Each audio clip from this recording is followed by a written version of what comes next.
Assalamualaikum warahmatullahi wabarakatuh. Selamat datang di BBC Budiono Pintar Channel. Jangan lupa tekan tombol like, beri komentar yang santun, dan subscribe agar selalu mendapat notifikasi tayangan baru dari kami. Terima kasih. Kita meneruskan kajian yang paling penting dalam ulumul Quran, termasuk adalah al-ibratu bi umumil lafzi la bi khususis sabab. Itu terkenal. Jadi Nabi karena seorang manusia, apapun hebatnya Nabi ini seorang manusia, tentu kalau ngandani coro Jawa atau menghitopi pasti ngendikan sama yang di depannya. Tapi bukan berarti hukum ini khusus pada yang di depannya, tapi menjadi umum.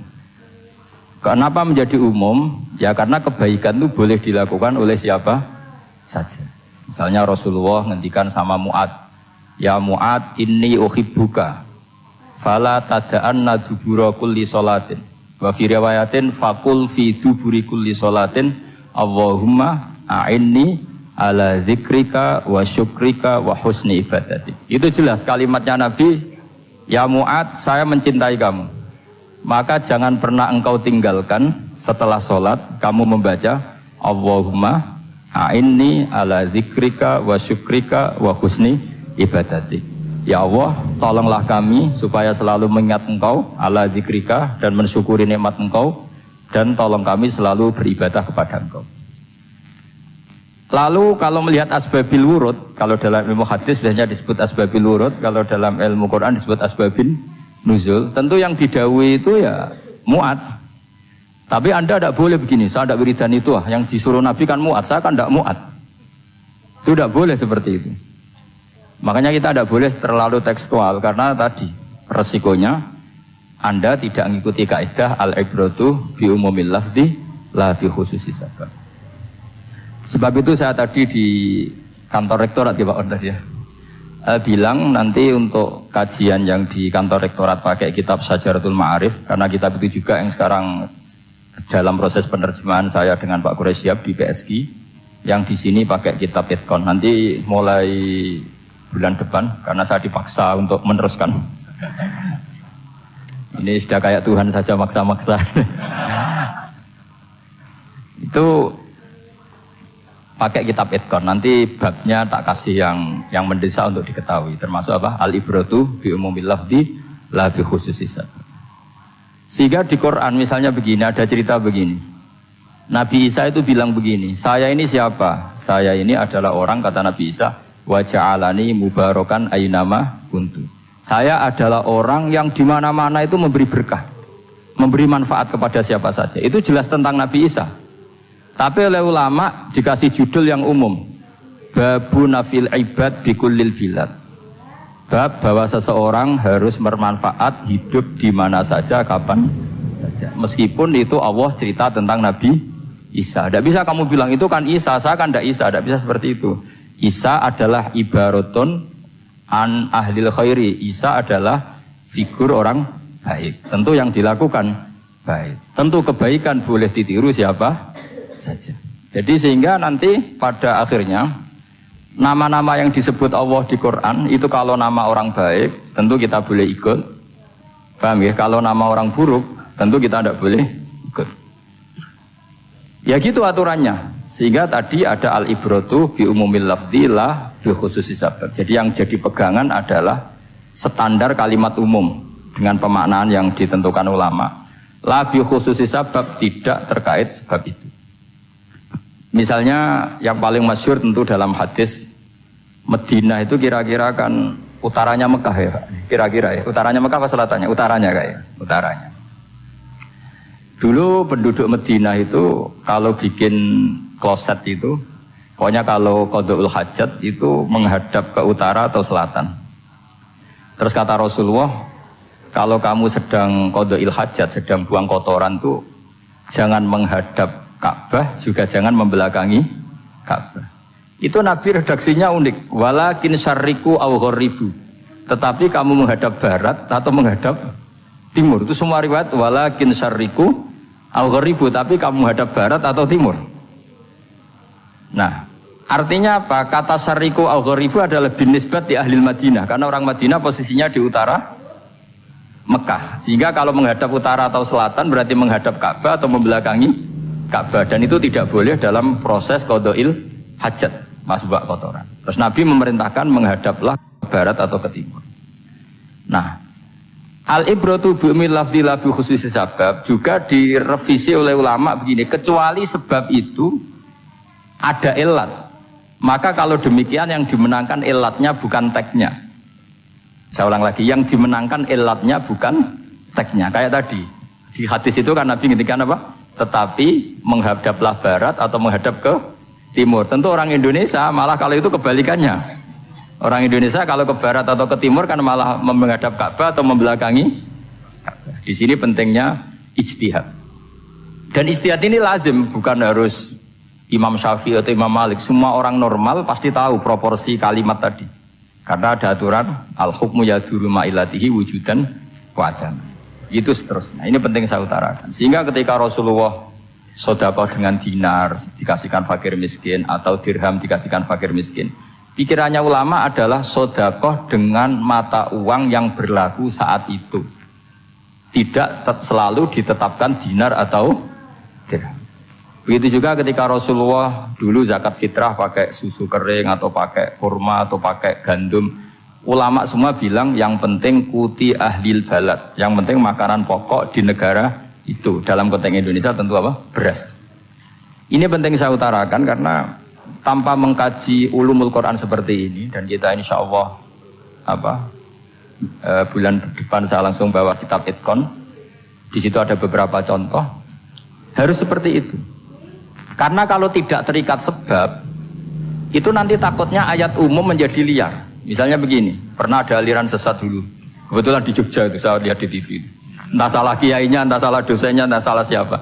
Atau salah orangnya agak stres, tidak tahu saya. Semoga salah orangnya itu sholat menghadap 4 arah. Alasannya Allah nggak ada di mana-mana, ya sudah di barat. Rakaat kedua ke utara, rakaat ketiga ke timur, rakaat keempat ke selatan. Itu uniknya itu ngawurnya lah, bukan uniknya. Ngawurnya itu dalil fa'ina matuwallu fatamma wajhuwa, kamu hadap kemana saja di sana dari itu Allah. Sehingga semua ulama ketika bikin kaidah al-ibratu bi'umil lafzi la bi khususi sabab selalu menyertakan kecuali khusus sabab ini ada illatul hukmi. Maka itu enggak jadi. Kayak ayat tadi, kalau kamu pakai umumnya lafaz itu kan boleh sholat menghadap mana saja.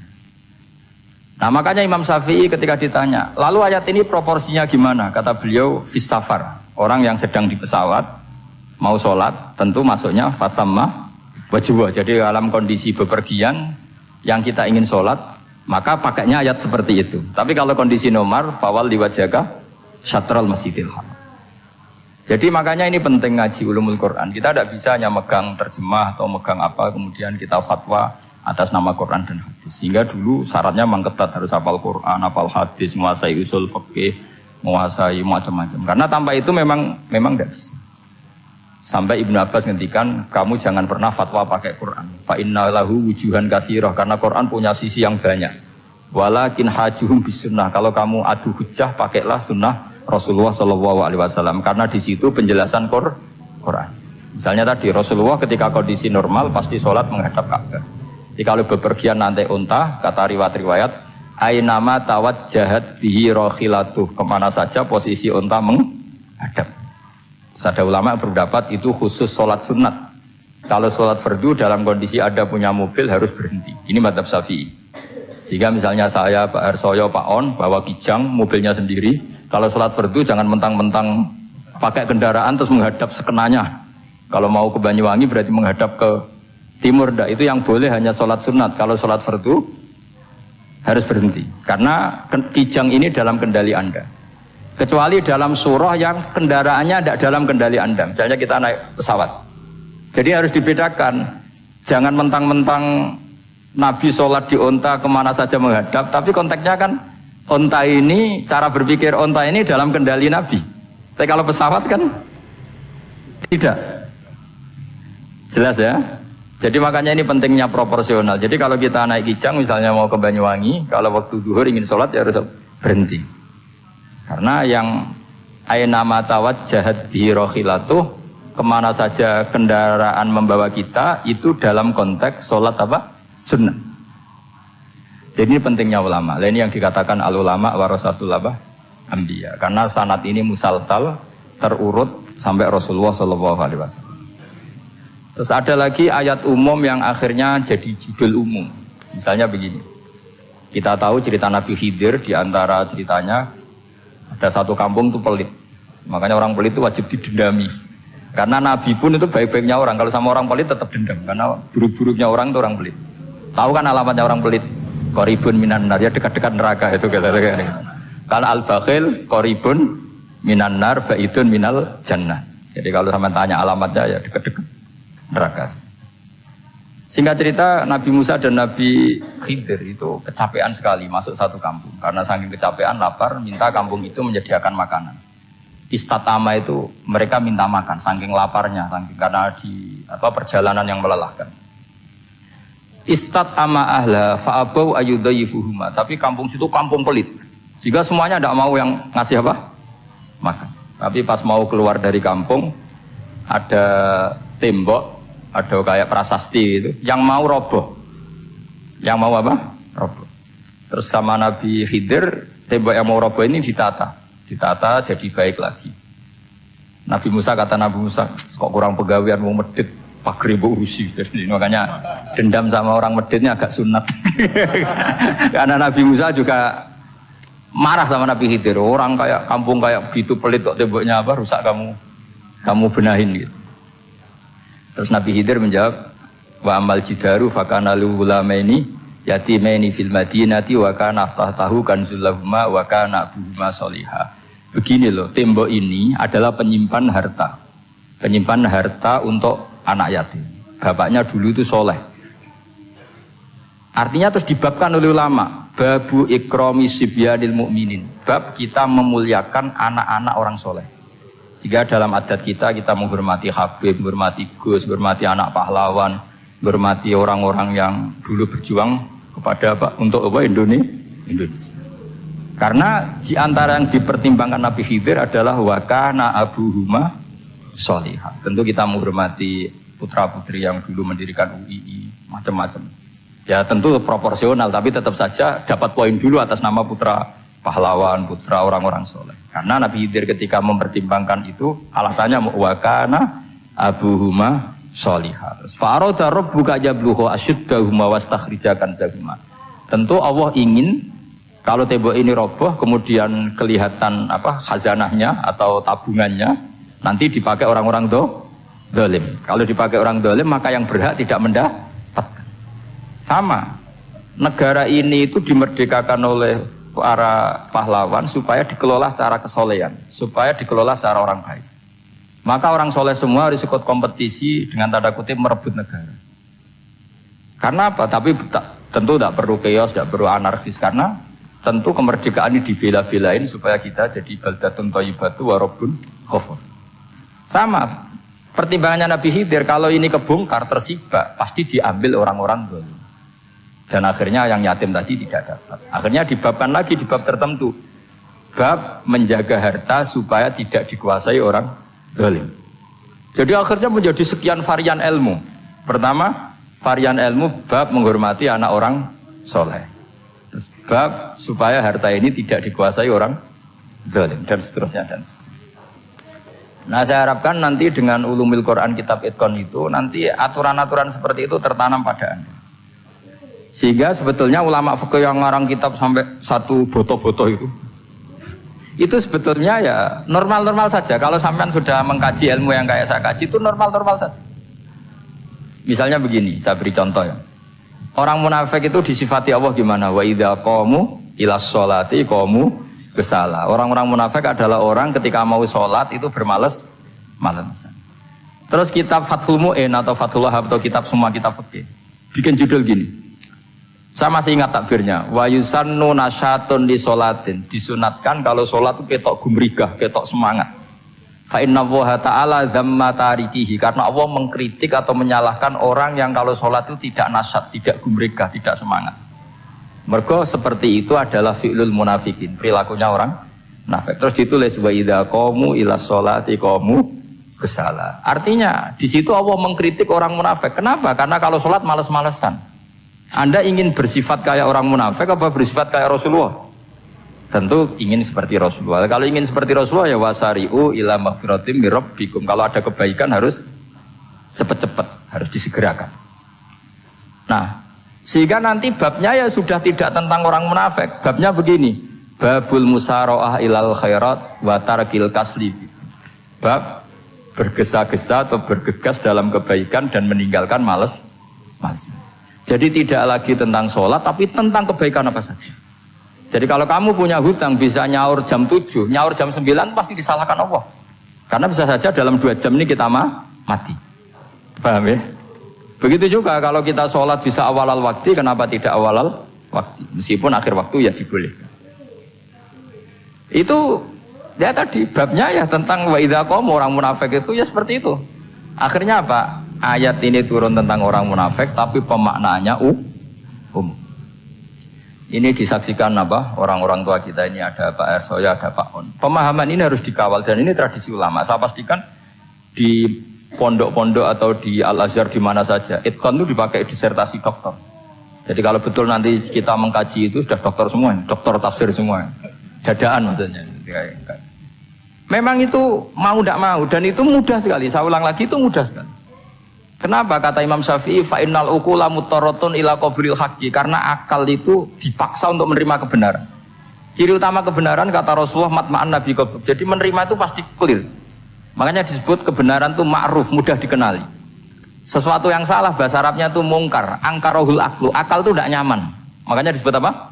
Munkar, sesuatu yang diingkari. Akal itu asing. Ya asing tuh misalnya, sepeda motor ini milik siapa? Milik Zaid. Ya sudah saya pakai, tidak usah pamit. Akal pasti, ini kok aneh, kok nggak milik orang kok nggak pamit. Akal pasti nggak terima. Makanya agama itu hanya menerima al-ma'ruf yang mudah dikenali dan menolak al-mungkar, sesuatu yang akal itu nggak terima. Jadi Imam Bukhari ketika ditanya, kenapa kamu sealim itu bisa mensarai sanad-sanad Rasulullah? Kata beliau, kalau kamu akalnya normal itu ya gampang saja. Terus ditanya, contohkan. Beliau contohnya begini. Pernah syurrahul hadis, para pensarah hadis itu habis otaknya. Gara-gara Imam Bukhari bikin judul begini. Babu sihhati tolakil akhros. Ingat-ingat ya. Babu sihhati tolakil akhros. Bab sahnya tolaknya orang bisu. Orang bisu itu orang nggak bisa ngomong tuh kalau bahasa Jogja. Bisu ya. Bisu. Bisu itu cerita. Bab sah tolaknya orang akhros. Ternyata apa? Sekian riwayat yang dipakai itu begini. Ana wa kafilul yatim kahataini fil jannah. Nabi pernah ngendikan saya dan yang merawat anak yatim kahataini fil jannah. Wa asyara bi musabbihatihi wal wusta. Pokoknya Nabi ngendikan begini. Paham ya? Maksudnya apa? Betapa yang merawat anak yatim itu sangat dekat dengan apa? Dekat dengan Nabi di apa? Surga. Terus hadisnya berikutnya, asyahru hakada pakai tangan 10, ahakada wahakada wahakada berarti 30. Asyahru hakada wahakada wahakada berarti berapa? 29. Terus berikutnya hadis Aisyah sholat lama, terus ditanya orang di tengah-tengah sholat, Aisyah kenapa sholat lama? Fa'asyarat nahwas sama. Kemudian Aisyah memberi isyarah nahwas sama. Ternyata saat itu gerhana apa? Mata. Itu surahul hadis bingung semua. Ini cerita tolaknya orang bisusah kok ngelantur kemana-mana ini. Ternyata maksudnya Bukhari begini, maksudnya Imam Bukhari. Penjelasan yang namanya tolak itu kan sighot. Ya sighot, tahu sighot akad lah kalau dalam bahasa Jogja mungkin. Kalau kamu nikah kan angkah tuka wazawaztuka terus bilang apa qabil tu nikahaha wa taswiyah. Terus kalau kamu menceraikan istri kamu bilang kamu saya ceraikan. Yang dikatakan sighot itu adalah ekspresi atau implementasi dari sesuatu. Misalnya kamu ingin tolak, bilang saja tolak. Kalau kamu ingin muji orang, bilang saja begini. Pasti itu maknanya muji. Kalau ingin mencemooh, bilang begini. Nah, artinya gini, kalimat itu bisa diganti isyarah. Saya ulang lagi, kalimat itu bisa diganti. Buktinya Nabi mengisyaratkan saya dekat, bilang begini. Paham ya? Aisyah bilang gerhana hanya bilang begini. Nah, kalau begitu orang yang bisu ya punya cara menceraikannya. Dia cukup melakukan isyarat Yang isyarat itu pasti difahami sebagai cerai. Artinya kalau orang memahami Quran hadis seperti itu, hal-hal yang mungkin nggak terlintas dalam pikiran Anda, ternyata itu jadi dalil. Artinya apa? Rasulullah yang bisa ngendikan saja kadang menjelaskan sesuatu pakai isyarah. Nah, dengan demikian terus jadi rumus al-isyarah al-mufhimah bimanzilatin nutqi. Isyarah yang memahamkan sama dengan ucapan. Sehingga ini pengganti ijab qabul. Nah, itu cara-cara memahami istihad, memahami Quran dan hadis. Caranya gimana? Kita harus belajar ulumul Quran. Ya, perangkat yang dipakai seluruh dunia termasuk kitab Itqan itu. Dan kitab Sajaratul Ma'arif itu yang saya kaji dan dikaji seluruh ulama di dunia. Karena saya tidak biasa ngaji tanpa kitab yang perlu kita kaji. Saya sendiri itu bisa seperti ini ya barokahnya kitab-kitab itu. Jadi gak terlintas tapi ya tadi. Rasulullah yang bisa ngendikan saja sering iktifa, sering ngalap cukup dengan apa? Isyarah. Oh kalau gitu berarti al-isyarah bimanzilatin nutqi. Isyarah itu sama dengan ijab dan qabul. Apalagi ini orang akhros, orang bisu yang nggak bisa ngomong. Lalu kalau tolak kayak apa, kalau nikah kayak apa? Ya, tapi Imam Bukhari itu uniknya tadi bikin judul babu sihati tolakil akhros, kemudian cerita anak wa kafilul yatim. Nah, itu kalau orang kan nggak sambung, ini sambungnya di mana? Kok malah cerita anak yatim? Ternyata kata kuncinya kahata ini seperti ini dan orang paham sangat sangat. Makanya hati-hati dengan isyarah karena kalau itu betul mengganti lafadz, berarti Anda kalau nyun sewu melafadzkan tolak terganti isyarah, ya agak masalah gitu. Tapi semoga enggak lah. Istri satu kok dicerai nanti nggak punya istri malah repot. Tapi ini kan saya cerita ilmu saja. Ya saya cerita apa? Cerita ilmu. Jadi kalau ada orang bilang semua yang ada di dunia itu ada di Quran. Itu caranya ya seperti ini. Jangan kayak orang-orang yang terlalu tekstual. Karena kalau seperti ini pasti semua ada di dunia itu ada di Quran. Karena cara pemahamannya seperti ini. Saya sering ditanya kenapa bumi ada likuifaksi macam-macam. Memang dari Quran bayangannya Quran seperti itu. Amin tuman fis sama ayyaksifa bikumul ardo fa idahiyya tamur. Memang dari awal Allah bikin bumi ini potensinya malah likuifaksi. Potensinya itu melumer. Tamur itu memang maknanya melumer. Dan ketika Allah nyifati bumi wal ardi dzatis sod, sodun maknanya pecah. Dan Allah tidak sekedar mengatakan pecah, dzatis sod, sifat dasar bumi itu mudah pecah. Jadi kalau dzati itu sifat dasar. Jadi meskipun Quran tidak meneliti spesifik kayak para ahli gempa, tapi dari awal Allah ngendikan bumi itu dzatis sod wal ardi dzatis sod. Bumi adalah berkarakter pecah. Kenapa berkarakter pecah? Karena dari awal bumi ini lempengan-lempengan. Di Qurannya dijelaskan gitu. Wa fil ardi qita'um mutajawirat. Bumi yang kelihatannya banyak, kelihatan satu, sebetulnya dari qit'ah, dari potongan. Nah, qit'ah itu jamaknya qita'. Terus disebut mutajawirat, saling berdampingan. Kalau dalam bahasa Arab berdampingan itu berarti sel-selnya beda. Kalau bahasa Arab bilang sesuatu yang bercampur namanya mukhalatoh, jadi satu. Kalau yang beda jenis namanya mujawarah. Nah, Al-Quran itu bilang wafil ardi qita'um mutajawirat. Bumi ini karakternya per potongan-potongannya karakternya beda. Sehingga memang potensinya bumi ini hancur. Apalagi dari awal memang dipersiapkan mau dihancurin. Makanya nggak usah takut kiamat. Memang rencana Tuhan mau dihancurin. Makanya sanggup takwa saja. Kalau ingin menghentikan penghancuran ini tidak bisa. Itu sudah dalam rencana Tuhan pasti dihancurin. Makanya kalau orang sufi ditanya, kenapa tidak bangun rumah? Gimana aja mau rencana ngancurin bumi, kok saya rumah tak tata nanti juga hancur.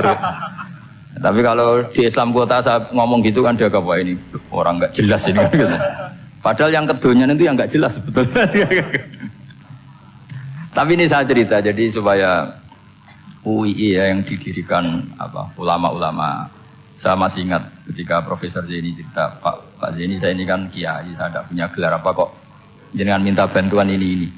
Katanya Pak Zaini dulu UII ya didirikan banyak kiai dan sebagian pendirinya juga nggak punya gelar katanya. Gitu. Tapi mendingan nggak punya gelar manfaat daripada punya gelar nggak manfaat. Malah problem. Tapi ya nggak masalah. Sudah ada manfaat, tidak punya gelar malah repot lagi. Sudah cara berpikir gitu saja. Sudah. Pokoknya sementing semuanya baik apa saja. Jadi nanti setelah sampean mengkaji ulumul Quran ya tadi seperti yang dikatakan Imam Syafi'i itu gampang sekali. Kenapa gampang? Karena fa'innal uqula mutarratun ila qabulil haq. Akal ini pasti dipaksa untuk menerima kebenaran. Kayak saya berkali-kali ditanya sama seorang kiai, kenapa sih Gus masalah la ilaha illallah kok sampai Nabi ngendikan wa in zana wa in saraka. Siapapun yang melafadzkan la ilaha illallah Muhammadur Rasulullah itu suatu saat pasti masuk surga. Meskipun dia pernah zina, pernah maling. Itu jelas teks hadis di Bukhari, di Muslim, wa in zana wa in saraka. Meskipun zina dan ini bukan berarti Nabi melegalkan perzinahan, enggak, ma'adzallah, enggak akan terjadi. Nabi melegalkan perzinahan. Tapi Nabi ingin ngendikan begini. Absolutisme kebenaran itu tidak terganggu oleh kesolehan dan kefasikan. Karena kebenaran absolut siapapun akan ngomong seperti itu. Saya berkali-kali nyontohkan, Rektor Al-Azhar akan bilang 1 tambah 1, 2. Lonte ya bilang 2, koruptor ya bilang 2, KPK ya bilang 2, 01 ya bilang 2, 02 ya bilang 2. Karena absolutisme kebenaran. Dan Nabi itu ingin mengatakan bahwa Allah Tuhan ini kebenaran sejati. Sehingga siapapun yang melafadzkan sah. Jika orang yang kafir 70 tahun sekali melafadzkan syahadat sah. Tidak usah begini. Pak kafir, soleh dulu ya beberapa tahun gitu. Baru Anda sah melafadzkan kalimat la ilaha. Tidak ada seperti itu. Semua ulama ijma. Orang kafir 70 tahun melafadzkan la ilaha illallah sekali langsung menjadi Muslim. Kenapa sah? Kebenaran absolut tidak bersyarat kesolehan maupun kefasikan. Ya kata tadi, orang bilang 1 tambah 1 harus profesor apa anak TK boleh? Jangan mentang-mentang profesor, doktor, rektor, UGM atau UI. Tadi anak kecil bilang berapa 1 tambah 1? 2. Sudah lah, tak bilang 4. Tidak bisa. Kebenaran absolut itu orang akan sepak. Nah, Quran itu termasuk kebenarannya absolut. Maka harusnya siapapun bisa memahami Quran. Termasuk orang yang sebelum Islam. Sekarang saya tanya ke sampean, ketika Umar masuk Islam karena dengar Quran, itu dulu dengarnya apa dulu Islamnya? Dulu dengarnya, dan dia paham. Wa ma huwa min kalamil basar, ini tidak mungkin omongan manusia seindah ini. Karena mudah difahami Quran. Nah sekarang enggak, karena ada sistem akademik. Itu terus orang macam-macam urutannya. Jadi repot sekarang. Kalau kata tafsir At-Tabari lebih ekstrim lagi. Idla yuqalu masalan ifham bima la aqlala. Jadi orang-orang kafir ini kan, orang-orang kafir Mekah ini kan Rasulullah jadi nabi ini kan semua orang masih kafir. Enggak ada mahasiswa UI, enggak ada orang NU, enggak ada orang Muhammadiyah. Semuanya orang kafir, semuanya masih kafir. Terus Nabi membawa Quran, maka khitab pertama itu bukan ya ayuhan nahdiyun, ya ayuhal muhammadiyun. Khitab pertama kul ya ayuhal kafirun, karena pendengarnya semuanya kafir. Dan itu mereka paham. Tapi nanti soal hidayat nomor 2, tapi mereka itu yang jelas paham. Sehingga banyak orang kafir yang menjadi muslim karena mendengar Al-Quran. Jadi ini penting diketahui karena kebenaran itu milik siapa saja dan akan mudah difahami. Kayak tadi, kalau 1 tambah 1 2 itu rektor ya bilang 2, anak TK ya bilang 2, musuh kamu ya bilang 2, kamu atas nama sentimen dengan musuh pun tetap bilang. Nah di sini kadang Nabi ngendikan mangqala la ilaha illallah dakhalal jannah wa in zana wa in saraka. Proporsinya seperti itu, bukan berarti Nabi melegalkan zina, bahwa kalimat ini kalimat yang kebenarannya absolut sehingga siapapun sah mengatakan itu, meyakini itu meskipun punya masa lalu seperti itu. Jadi jangan salah makna terus Nabi melegalkan, tidak sama sekali. Jadi saya mohon ini jadikan satu ilmu, bahwa ilmu adalah tetap apa? Ilmu. Sehingga ada ayat kulil ladzina kafaru iyantahu yughfar lahum ma qad salam. Katakan kepada orang-orang kafir sekali menghentikan kekafirannya yughfar lahum ma qad salam, maka kekafiran di masa lalu dianggap hilang dan dia hanya dengan status yang sekarang, yaitu seorang mukmin. Karena dia disahkan melafadzkan la ilaha illallah. Makanya pernah ada cerita, ini penting saya utarakan ke jenengan. Ada orang kumpul kebo, singkat cerita, kumpul kebo lelaki sama perempuan. Suatu saat Nabi dikasih tahu sama tetangganya, ya Rasulullah, orang yang biasa kumpul kebo itu sekarang sudah nikah. Jawabannya Nabi unik. Alhamdulillah, kira-kira gitu kalau bahasa Indonesia. Qad kharaja min sifahin ila nikahin. Dia sudah keluar dari tradisi zina, sekarang dia sudah dengan kehormatan nikah. Maksudnya gini, kalau malam Senin dia belum nikah, kumpulnya kan masih kumpul kebo. bertahun-tahun gitu. Paginya dia nikah, malamnya sudah kumpul sunnah karena sudah nikah. Jadi tak sama seperti tadi. Kalau dia belum melafalkan kalimat tauhid, ya statusnya dia kafir. Sekali melakukan kalimat tauhid, ya statusnya dia muslim atau mukmin. Sama. Ketika hubungan intim tanpa nikah namanya sifah perzinaan. Sekali nikah ya namanya sunnah. Jadi semudah itu. Dan Nabi tidak tanya macam-macam. Mau ngendikan qad kharaja min sifahin ila nikah. Sudah keluar dari tradisi sifah menuju nikah. Pertanyaannya gini, kenapa enggak disyaratkan ini itu untuk nikahnya? Misalnya macam-macam. Ya sebetulnya syarat itu pasti ada, cuma begini loh. Orang yang ingin menghentikan keburukannya harus kamu katakan sah sekarang juga. Karena kita mengesahkan penghentian keburukan. Jangan lalu orang yang mau tobat malah dipersulit. Jadi misalnya la ilaha illallah, kamu belajar makhraj dulu, bila bilangnya la benar. Belajar bahasa Arab dulu. Ya kacau. Apalagi saya persiapkan seremonialnya dulu, nanti di masjid di syuting supaya satu Indonesia tahu yang Islamkan saya itu kiainya yang engkek, malah repot lagi. Ini penting saya utarakan supaya clear. Jadi saya ulang lagi, al-ibratu bi umumil lafzi la bi khusus sabab. Allah ya enggak apa-apa cerita Nabi Musa, cerita Nabi Isa, cerita misalnya begini, bolehkah orang soleh itu jadi raja? Jawabannya harus bilang boleh. Karena Allah pernah menfigurkan tokoh soleh yang bernama Sulaiman dan Daud. Dan beliau adalah raja. Ketika Imam Syafi'i ditanya, bolehkah orang Islam tidak kawin?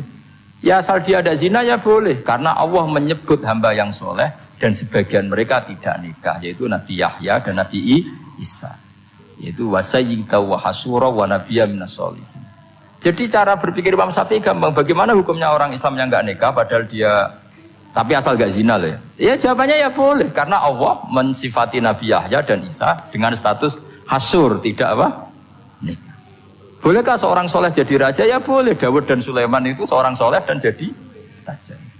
Bolehkah orang soleh itu fakir? Wah sudah banyak. Gak usah dibolehkan sudah banyak. Kan? Jadi gampang sekali Quran di depan ahlinya itu. Jadi kalau Imam Syafi'i ditanya, fa inna wa ta'ala dzakara abdan sholihan wa qala wa sayyida wa hasura wa nabiyyam minas sholihin. Ternyata ini orang dia ditanya, apakah boleh orang soleh itu jadi politikus, jadi pejabat? Ya boleh saja. Faqad ataina ala Ibrahim al-kitab wal hikmata wa atainahum mulkan azim. Jadi ini yang boleh bukan sekedar Ibrahim. Padahal di ayat itu tentang ala Ibrahim. Kalau tak cerita. Cara berpikir ya tadi, ternyata kesalehan tidak mengganggu. Babat Ya tentu ya maksudnya untuk kesalehan. Jika agama ini kan. Makanya kalau ada yang tanya bagaimana perempuan punya aktivitas, ya jawabannya asal kebenaran ya boleh. Allah cerita Bilqis dan itu raja perempuan. Di hadis banyak kecakapan Aisyah memimpin, macam-macam. Jadi gampang saja. Nah, kenapa sekarang banyak orang berdebat tentang Quran dan nyuwun sewu sampai pada level gontok-gontokan ekstrim? Karena mereka nggak mau belajar ulumul Quran. Kegiatannya debat tukaran. Yang bingung kita, yang waras ngalah lah kira-kira gitu. Ini nggak pernah ngaji Quran, gegernya. Ya kacau. Ada ulumul Quran, jadi yang namanya kitab Al-Itqan. Dan itu dibukukan oleh ulama. Dan gampang sekali. Pernah ya Sayyidina Umar ketika Futuhat, beliau sudah Futuhat itu mengalahkan musuh-musuh Islam yang memusuhi Islam. Perlu dicatat, musuh-musuh Islam yang memusuhi Islam. Karena kalau yang tidak memusuhi Islam nggak boleh dimusuhi juga. Ya. Singkat cerita ditanya, kenapa kita tidak tasakuran besar-besaran, kita kan sudah menang. Padahal disambut sedemikian rupa. Jawabnya Umar apa? Inna wa ta'ala qad ayyara qauman faqala adhabtum thayyibatikum fi hayatikumud dunya wastamta'tum biha. Allah itu mengkritik kelompok kaum yang dalam hidupnya itu foya-foya. Maka saya akan mengurangi foya-foya itu supaya saya menyisakan jatah foya-foya saya sampai di surga. Nanti orang kafir ketika dimasukkan neraka di antara taubehnya Allah. Taubeh itu ya semacam kayak disalahkan gitu. Adhabtum thayyibatikum fi hayatikumud dunya. Jatah-jatah kenikmatan kamu, salah kamu habiskan di dunia. Sehingga kita harus pernah pas enak-enak tidur, tahajud, wiling-wilingan, ngurangi jatah. Sayyidah Aisyah tuh cantik sekali, tapi sudah turu mujur di depan Nabi tetap sholat. Kalau sampai istrinya tidak cantik saja nggak pernah tahajud. Itu masalah besar. Itu Aisyah itu kenangannya Aisyah. Saya ini kurang cantiknya. Sampai Nabi kalau sholat digoda tidur di depannya masyhur. Wa ana mu'taridotun. Saya tidur malang di depan Nabi. Nabi kalau berdiri sikilnya aku tak dojorno. Kalau Nabi mau sujud tak ingkert. Nabi terus saja tahajud. Dan saya yakin itu sunnah, tidak ada yang niru. Aisyah loh, bukan yang Saudah, Aisyah. Di semua riwayat itu, kalau Saudah kan mungkin, wah pantesan Saudah kan gitu. Ini Aisyah. Terus ada cerita lagi, betapa Rasulullah memang Nabi betul. Aisyah itu istrinya paling cantik. Kan yang nyanyi cantik itu hanya Aisyah, Zainab sama Sofia. Kira-kira rivalnya itu. Ya rivalnya itu, kira-kira. Yang sebagian ya cantik tapi enggak sekelas ini. Rasulullah itu malam-malam keluar. Terus pikiran Aisyah, pasti ke sebagian rival saya. Doroh itu maru. Dibuntuti sama Aisyah. Nabi enggak tahu kalau dibuntuti Aisyah. Ini hadis riwayat doa masuk kuburan.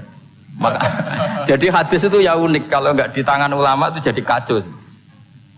Babu doa li ahlil kubur. Bab mendoakan ahli kubur itu babnya itu tentang cemburu. Walhasil karena Nabi keluar, wah ini mesti itu enggak benar ini. Paling ke Sofia atau ke ya pokoknya Zainab, pokoknya yang cantik-cantik. Ditututi sama siapa Aisyah. Nabi enggak tahu kalau itu. Ternyata Nabi itu kebaki. Kebaki itu assalamualaikum daraqaumil mukminin wa inna insyaallah bikum lahiqun. Jadi barokahnya cemburu, hadis itu ada rawinya. Oh, ternyata ke kuburan toh. Itu sampai pulang, jadi hadis itu diriwayatkan Aisyah. Ghirtu itu cemburu, saya ini cemburu sama Nabi. Malam-malam itu, wah tak tututi jubli moro kuburan. Lah, sahabatnya tanya, muridnya Aisyah, lalu baca apa? Assalamualaikum daraqaumil mukminin wa inna insyaallah bikum lahiqun. Kalau sampean kan enggak, dibuntuti tok bar tenang. Mesti barbaran. Jadi ini penting saya utarakan. Jadi coba ulumul Quran dikaji secara baik. Insya Allah nanti maknani Quran itu mudah. Karena memang sesuatu itu harus ada ilmu. Ya sesuatu itu harus ada ilmu. Banyak ulama itu nangis karena mudah memahami rahmat Allah. Abu Yazid Al-Bustami itu jadi wali bukan karena banyak wiridannya, enggak. Dia setiap makan itu memuji begini, ya Allah, Engkau itu tidak butuh saya, tapi kenapa ngasih makan saya? Kalau majikan ngasih makan karyawannya kan supaya mau kerja. Semua kebaikan manusia itu pasti ada imbalannya. Tapi engkau itu tidak butuh apa-apa, kenapa ngasih nikmat kepada manusia padahal engkau tidak butuh? Itu kan aneh betul. Kalau apapun ikhlasnya orang, kalau ngasih itu kan ada maunya. Meskipun sudah bilang ikhlas.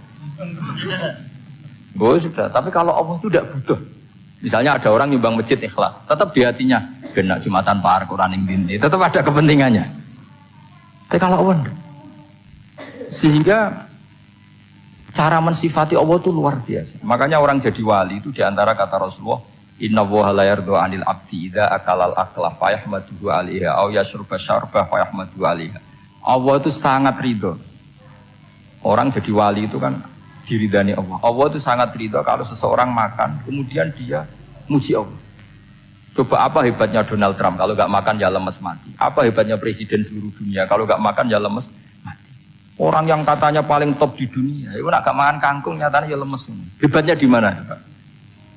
Yang kita puji-puji hebat ternyata kalau gak makan itu lemes. Pak Rektor gak makan lemes, apalagi Pak Onwel gak makan lemes. Hebatnya apa coba? Nah, terus kelihatan wa khuliqal insanu dhaifa. Makanya ketika Allah mengingatkan orang yang menyembah Isa, Allah hanya menghentikan gini, karena yakulani to'am. Isa dan ibunya itu makan. Maksudnya kalau nggak makan itu ya lemes.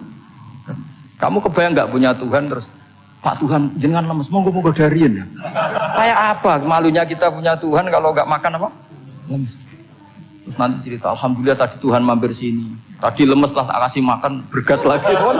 Makanya Allah kritiknya mesti sederhana, karena yakulani to'am. Kok kamu Tuhan kan gimana? Ini kalau nggak makan itu. Tapi kita sering keliru mengatakan presiden Amerika itu super power hebat. Hebatnya di mana seorang manusia? Kalau nggak makan ya.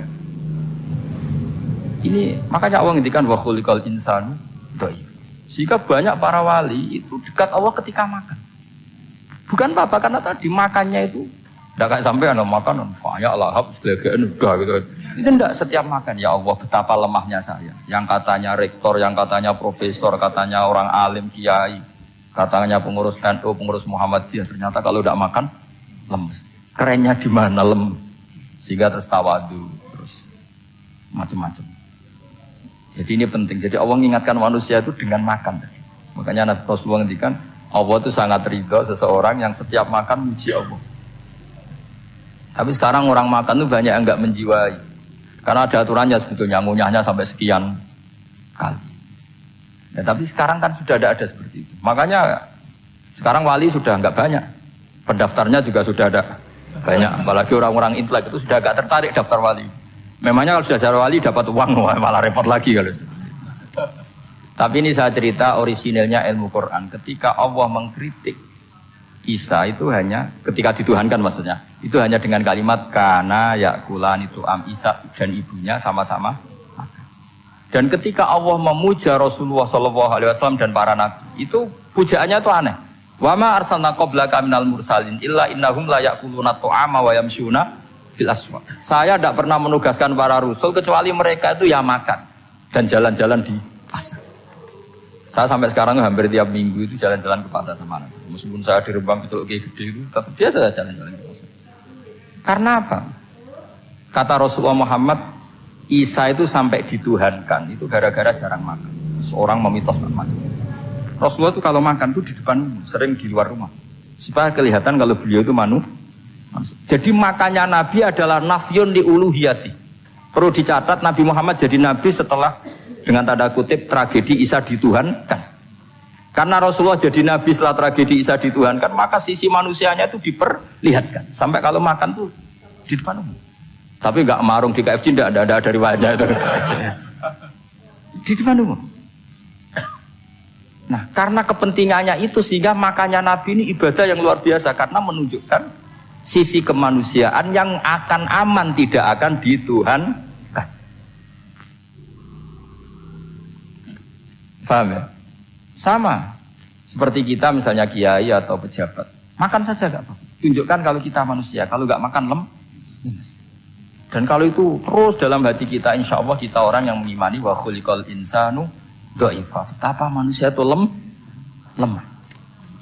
Nah, tapi kita sekarang enggak. Kalau kita jadi rektor enggak bisa mengendalikan satu kampus, jadi kiai bisa mengendalikan umat.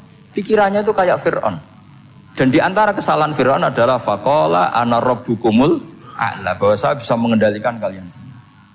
Maka dalam ilmu tasawuf yang pertama harus dihilangkan adalah sifat ananinya, bahwa karena saya. Tapi kalau orang mau jadi wali atau orang dekat Allah, kenapa saya sering menyebut kata wali? Sebenarnya khazanah wali itu ada di Quran. Ala inna awliya Allahi la khaufun alaihim wa lahum yahzanun. Cuma orang kota senangnya bakas intelektual. Wong desa senangnya bakas wali. Akhirnya banyak orang yang enggak wali modus pura-pura wali terus nipu orang. Jadi sama-sama ada korban. Yang intelektual juga sama. Seakan-akan lebih intelek dibanding wali ini. Makanya saya supaya bahasa intelektual ya ada di Quran, maksudnya terjemahannya ada, bahasa wali juga apa? Dan kadang orang jadi wali itu melakukan hal-hal yang kecil, yaitu merasa doif saat apa? Makan. Merasa doif saat.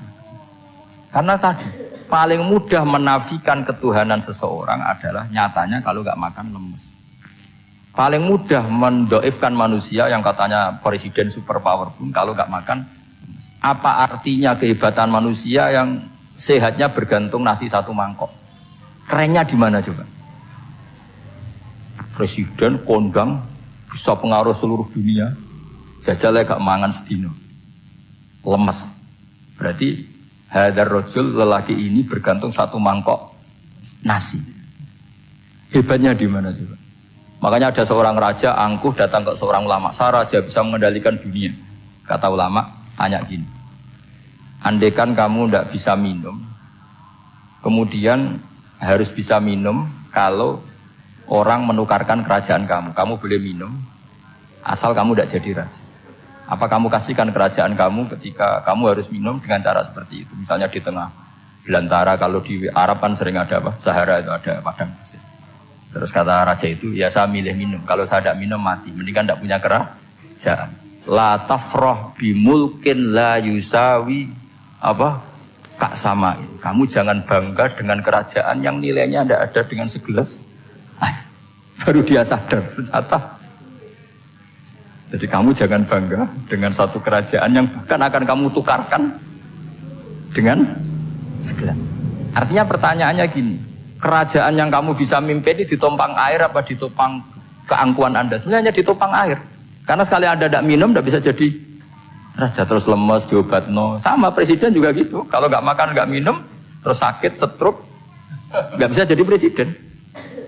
Artinya ternyata betapa manusia ini bergantung dengan sesuatu yang remeh, yaitu makan, minum, makan, minum. Nah di sini ini, kenapa Quran menyebut para nabi itu apa? Illa innahum la ya'kuluna ta'ama wa yamsuna fil aswaq. Kalau kamu tidak memahami seperti ini kan terus kayak Quran kok ngomong hanya gini kok, kayaknya kelasnya kok kayak gitu. Cara pandang tidak seperti itu, paham ya? Terus kula niku sangat fanatik kalian yang namanya belajar. Karena niku sing kula anggap engkang ngilangi adab, ngilangi laknat. Kula beberapa kali terdikte oleh baca. Misalnya baca sistem geologi bumi. Itu zaman wonten likuifaksi teng Palu. Itu beberapa ahli geologi tanya saya, Pak Bahak, apa ada pembenarannya dalam Quran? Terus saya bilang, sampean baca ayat ini dengan kamus bahasa Arab yang dikarang orang sekuler, atau bila perlu yang dikarang orang Kristen, biar kamu tidak nganggep saya ini nyari pembenaran. Selama ini alhamdulillah kadang kamus Munjid itu terkenalnya itu dikarang orang non muslim, tapi kadang itu ada hikmahnya. Hikmahnya adalah, tapi saya bukan berarti menganjurkan belajar Munjid, ini ada hikmahnya adalah madatul kalimah itu dimaknai secara benar menurut objektivitas ilmu. Singkat cerita tak suruh nyari makna maro yamuru mauron. Jadi Allah ngendikan teng surat Tabarok, apa kamu merasa aman? Merasa aman setiap saat manfis sama ayyakhsifa bikumul ardo fa idza hiya tamur. Allah zat yang menguasai langit setiap saat bisa saja melumerkan bumi ini. Jadi melumerkan itu ya bahasa Arabnya tamur itu. Jadi Allah sudah mengingatkan bahwa potensi bumi ini memang likuifaksi karena di bawah ada magma, ada air, ada macam-macam. Kemudian potensi bumi ini juga dihantam oleh benda-benda langit. Sehingga Allah ngendikan innallaha yumsikus samawati wal ardo an tazula wala in zalata in amsakahuma min ahadin min ba'di. Jadi setiap saat mungkin meteor itu menghantam bumi, setiap saat mungkin Mars yang menghantam bumi. Sehingga kalau kita belajarnya itu geologi atau sistem galaksi, itu ketakutan kita ya pada likuifaksi, pada meteor yang jatuh, pada apa. Tapi kalau misalnya kita baca yang su'ul khotimah, ketakutan kita ya akan su'ul khotimah. Tapi terus kalau lihat berita TV corona, ya takutnya akan corona. Tapi setelah distatistikkan, misalnya belajar orang yang mati karena ngelindur, itu ya terus takut tidur, karena yang mati karena ngelindur itu juga banyak. Artinya apa? Membaca itu membentuk, dan itu artinya belajar. Saya termasuk orang yang meskipun masih muda itu gak pati-pati mati. Ini yang bedakan saya dengan Gus Nadir PD saya kalau masalah ngadepi mati. Karena bukan berarti saya mesti soleh, mesti husnul khotimah, ya enggak. Ada istilah mati yang menyenangkan dalam diri manusia, yaitu Nabi ngendikan Allahumma ahyini maka natil hayatu khairan li wa tawaffani maka natil wafatu khairan li. Sebagian doa Allahumma ij'alil hayata ziyadatan li fi kulli khairin wal mauta rahatan li min kulli syarrin. Jadi mati itu akhir dari maksiat saya atau akhir dari potensi maksiat saya. Sehingga kata Sohibul Hikam, kamu harus percaya diri bisa selamanya tidak maksiat lagi. Orang kan tanya, masa manusia tidak bisa maksiat lagi? Ya bisa saja kamu pas taat terus mati, berarti sudah tidak bisa maksiat. Jadi ulama itu melihat mati itu akhir dari segala maksiat atau potensi maksiat. Nah, di sini hebatnya lagi-lagi JNU itu. Bohong fasik bendo kayak apa, kalau mati saya dia tombone menang kabeh, saya dia menang kabeh. Sesuai kayak ini saya nih cuman buatan sakit maling, buatan sakit korupsi. Oh gede saya ini. Itu satu ilmu yang luar biasa. Meskipun ya tentu agak ngawur. Tapi itu bagus. Secara ilmu bagus. Karena al-maut adalah rohatun min kulli syarr.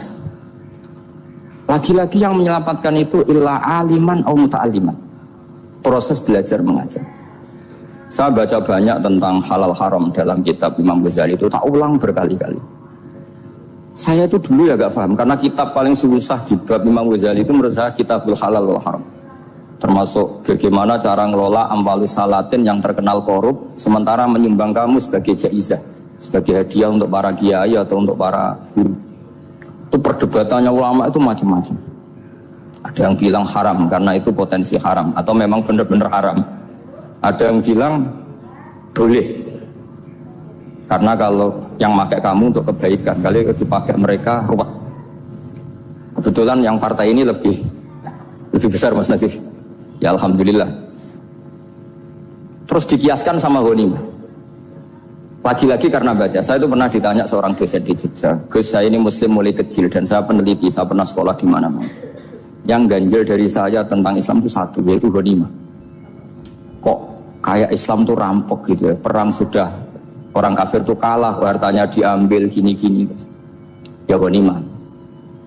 Terus saya memberi analogi, kalau ada garong ke kamu, bawa senpi, bawa pedang, terus kamu mengalahkan garong itu, alat-alat itu kamu kembalikan apa kamu sita? Ya saya sita, nanti dipakai garong lagi. Ya kira-kira seperti itu. Kalau dikembalikan ke orang kafir berarti menjadi kekuatan kekafiran lagi, dan itu harbi. Dia baru nerima, lagi-lagi ini barokahnya baca. Makanya saya diminta sama sini, ya saya tentu faktor hormat. Karena bapak saya memang dulu ngaji sama Badullah. Mbah saya itu terkenal wali, yang bapaknya bapak. Itu kalau kesini Nyifati Badullah pun satu. Nur disitu mondok gini itu enggak apa-apa. Pondok elek lah, kiaimu wali. Zaman itu bapak itu di kamar kursi ya masih ada kakinya. Saya dulu sering dijak ke sini sama bapak. Jadi mbah saya itu terkenal wali dulu. Jadi mbah saya itu tirakat terus sampai kapundhut itu poso terus. Kebetulan cucunya agak niru. Saya tidak niru itu karena itu Gus Zaki. Memang disuruh tidak niru. Kata mbak saya, kira usah tirakat. Terus tak tirakat ya. Itu jadi Mbah Mun juga gitu. Kau haram tirakat. Terus tak tirakat ya. Saya senang sekali. Tapi tua-tua kok mikir butuh. Nah, terus tirakati butuh ku sopo. Jadi mulai jadi kiai betul Mas Nadif, saya ini sudah mulai mikir butuh. Karena saya ini termasuk orang yang kecelok alim yang enggak banyak orang menghormati karena sudah diramal sama mbah-mbah. Di dulu mbah saya Mbah Nur Sam itu, kakak saya itu SMP, SMA, kakak saya yang kedua juga SMP, SMA. Mbah saya itu Mbah Nur Sam itu yang nganterkan bapak ketika mondok sini, yang ikrar karo Badullah wali Mbah Nur Sam, ahli tirakat, ahli puasa. Itu bilang, Nur, anak sing iki aja pondok, aja sekolahno. Sumben sing ngalim ku anak sing iki. Ketika saya hampir tamat SD sama mbah saya Tuban, mbah saya Naruan juga disabdul begitu. Singkat cerita sama Mondok Sarang. Mondok Sarang pertama langsung dikenal Mbah Mun, wong anak kiai jadi langsung dikenal. Didoni macam-macam terus jadi wong alim juga ada yang ngelem. Biasa aja untuk dongan yang sepuh-sepuh. Ya sebenarnya agak kecewa, ya saya inginnya kan dianggap prestasi gitu, ternyata dianggap doanya orang-orang sepuh. Ya makanya kula niki mriki ya rada ya syukurlah sama Bang Mutamakin sama semuanya karena tadi, kenapa saya harus cerita ini? Quran sendiri mengakui bahwa orang soleh itu diantara aturannya adalah dzurriyatan ba'duha min ba'd. Meskipun Allah bisa bikin orang soleh dari mana saja, tapi yang legitimit itu memang dzurriyatan ba'duha min ba'd. Dan kata dzurriyah itu tasmalu auladal inas, kata Ibnu Hajar al-Asqalani, memasukkan turunan yang dari ibu. Meskipun tentu secara wali nikah atau secara disiplin nasab dari ibu itu tidak ngefek. Tapi dari segi fa'innal irqadassas, bahwa sistem tubuh kita itu tetap ada gen dari seorang apa? Ibu. Sehingga banyak ulama tafsir mengatakan dzurriyah itu tasmalu auladal inas. Dzurriyah itu memasukkan turunan dari apa? Ibu. Bapak saya itu nasabnya nasab wali. Jadi babahnya itu suka tirakat, suka. Ibu itu nasab kiai. Jadi kalau bapak wiridan itu, kalau istiqomah itu disalahkan sama keluarga ibu. Istiqomah itu salah. Karena ijabu malam yajib, mewajibkan sesuatu yang tidak wajib. Itu masalah secara ilmiah. Mbah Mun itu sering kritik kalau ada pondok kok wajib puasa, wajib merawat itu sering kritik. Itu secara fikih bahaya. Ijabu malam yajib, mewajibkan sesuatu yang tidak wajib. Dan itu kriminal dalam bab fikih. Betul itu, sama cari di Sulam Taufik. Babnya itu ngeri, ijabu malam yajib itu tidak dihitung minal kabair. Dicari sendiri itu di bab Sulam Taufik, tidak perlu saya sebut, itu parah betul malah cara menvonis Abdullah bin Husain bin Thohir di Sulam Taufik. Ijabu malam wajib. Tapi pondok-pondok yang tirakat tidak kurang dalih. Niki boten wajibaken, melatih. Boten wajibaken tapi napa? Nah, silsilah dari keluarga ibu itu suka ilmu. Sehingga Abdullah bin Mas'ud itu tiap hari itu mensweeping orang yang sering duha. Kalau ada orang duha istiqomah itu disweeping. Awas, harus seminggu sekali, nggak boleh tiap hari. Masa sholat fardu kamu saingi sholat duha? Nggak boleh, fardu tersaingi. Itu Abdul masyhur, sampean cari di Al-Hunjah ini. Sayyidah Aisyah kalau ada orang duha tiap hari dimarahin. Dan itu secara konstitusi ilmu benar karena Nabi Qiyamul Lail Ramadan itu hanya 4 hari yang dibangun. Lainnya itu enggak. Khasyata ayyufradu alaihim kalau dalam sahih takut dianggap fardu. Akhirnya istiqomah itu masalah di keluarga saya yang dari ibu. Nah kebetulan kita ini suka ada istiqomah akhirnya ya seperti ini. Tapi ini ilmu harus kita bicarakan. Tapi yang istiqomah Bapak itu pengagum Badullah. Bapak itu suka sama istiqomah karena punya guru dulu Kiai Zubaidi istiqomah, Badullah istiqomah. Tapi jangan kira Badullah itu hanya istiqomah. Saya punya sanad banyak, mungkin Gus Zaki lebih tahu. Sering saya diceritain Bapak. Badullah itu nak ambek wong fasih teman-teman itu rapati cocok. Senajan to majibno fasih. Tak takoki iki ngopo. Empuk nak ke fasihan darani wong awam untuk ganjaran. Mergo macane Quran gak fasih. Padahal untuk ganjaran mergo seneng Quran. Jadi terus tak takoki Bapak, niku saged damel syarat mboten? Ya ora kenek, pokoke ngono. Jadi go ngekrori. Artinya beliau ndak ingin lah gara-gara kita terlalu pakem tajwid kemudian nganggap siapa saja baca Quran salah kemudian tidak dapat pahala. Bisa saja hamalahum ala ayaqraul Qur'an apa mahabbatuhum wa iskuhum wa kada wa kada. Jadi akhirnya saya jadi tahu. Oke, secara makhraj salah, tapi iseknya benar, mahabbahnya benar, brontonya benar. Jadi sebetulnya Badullah itu punya sekian makalah tentang ilmu. Hikam juga gitu. Nur nak cah santri ngaji ihya itu jauh oleh. Saya nak ngaji hikam wajib. Maksudnya beliau entah kalau setelah itu Badullah itu melarang siapa saja santri ngaji hikam itu dilarangnya ada kelas tertentu untuk boleh ngaji hikam. Nah kenapa saya cerita ini? Karena saya masih ingat betul di antara wasiatnya Mbah Mun itu. Pirroh sebab apa Fatihah kok ihdinas siratal mustaqim bukan siratoka tapi siratal ladzina an'amta alaihim. Dawe Mbah Mun fa inna Allaha ta'ala la ya'kul wa la yashrab wa la yanqih wa la kadza wa kadza. Allah itu tidak makan, tidak minum, tidak tidur. Sehingga kita tidak bisa niru Allah. Tapi yang makan tidur itu manusia. Sehingga kalau ingin dekat Allah ya niru siratal ladzina bukan siratoka. Kita cara tidur niru Kanjeng Nabi, niru ulama, cara makan, cara minum, niru Allah tidak bisa. Makanya bukan ihdinas siratal mustaqim siratoka tapi siratal ladzina an'amta. Maka dalam beragama itu butuh master, butuh panutan. Ya tentu Mbah Mun oleh ngendikan pakai luhut orang-orang kuno. Cara Mbah Mun pakai cantolan.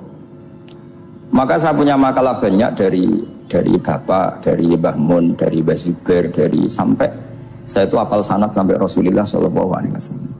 Karena yang bisa mengawal ilmu itu sanad. Termasuk saya di sini bawa kitab Ar-Risalah Al-Qusairiyah. Nanti saya baca beberapa panutan kita. Di sini ada Abdul Qasim Al-Junaidi, ada Abu Yazid Al-Bustami, ada banyak ulama yang ditulis Ar-Risalah Al-Qusairiyah. Dan itu yang membentuk Imam Ghazali, kitab Ar-Risalah Al-Qusairiyah. Tapi sekarang kita ini tidak belajar lagi tentang tasawuf. Tasawuf itu Abdul Qasim Al-Junaidi jadi wali itu bukan wiridannya terlalu banyak, enggak. Beliau pernah bikin satu kalimat yang menjadikan Allah itu ridho. Kalimatnya begini, kalau malam beliau wiridan gini, ya Allah, kenapa engkau ngasih rezeki saya, padahal engkau tidak butuh saya. Kalimatnya sederhana. Kalau seorang majikan ngasih servis sama karyawannya, memang butuh pekerjaannya. Orang tua ke anak butuh kasih sayangnya. Tapi engkau ini zat yang tidak butuh saya, tidak butuh kita, ngapain ngasih? Jadi punya sisi betapa Allah itu luar biasa, wong tidak butuh kok. Ngasih itu kan luar biasa. Jadi karena mensifati seperti itu Allah itu ridho. Itu luar biasa. Normalnya orang memberi itu kan, apalagi orang memberi kiai itu kacau sekali. 1.000 jaluk swarga. Salam template 1 juta wae jaluk apa? Swarga itu parah lagi. Nanti kalau enggak masuk surga tunda-tunda. Itu ngeri lagi itu 1 juta minta apa? Surga. Sayyidina Ali Itu diantara sebabnya beliau dekat Allah itu karena muamalahnya sama Allah itu benar. Di antara muamalah itu yang diriwayatkan di kitab Ar-Risalah itu syariah adalah masyhur itu. Kafani izzan antakuna li rabban wa kafani fakhran an akuna laka abdan. Tiap malam ya beritanya itu, ya Allah, saya sungguh sangat mulia karena engkau yang jadi Tuhan. Coba kalau saya dituhani manusia yang mati atau dituhani siapa yang mati juga. Wa kafani fakhran an akuna laka abdan. Saya ini bangga sekali karena jadi budakmu, jadi hamba zat yang tidak mati. Jadi pakem-pakem yang menjadi masyrab kalau dalam bahasa tasawuf itu yang menjadikan wali. Sehingga yang dikatakan ibadah itu apa? Ma'rifatullah, mengenali Allah secara benar. Jadi jangan kira wali-wali dulu terus terlalu istiqomah, ada juga. Mereka punya pakem yang menjadikan Allah itu ridha. Saya beri contoh nih, di sini banyak makalah, nanti saya beberapa baca tabarruk. Banyak riwayat dari orang-orang sufi. Nabi Ibrahim itu pernah ketemu orang Majusi. Beliau terkenal sakhok, terkenal sakhiat. Ketika ketemu orang Majusi, ya Ibrahim, saya ini sehari saja ngasih makan saya. Kamu kan tukang ngasih makan orang. Terus, ya tapi bisyarti antuslima, kamu harus Islam. Sebagainya Nabi Ibrahim adalah kalau saya menolong dia berarti nolong orang kafir. Setelah orang itu lewat berlalu karena Nabi Ibrahim gak mau hormat, Allah memberi wahyu ke Nabi Ibrahim. Kenapa ya Ibrahim tidak kamu terima satu hari, kamu kasih makan satu hari? Ya karena dia Majusi. Kata Allah, dia umurnya berapa? 60 tahun.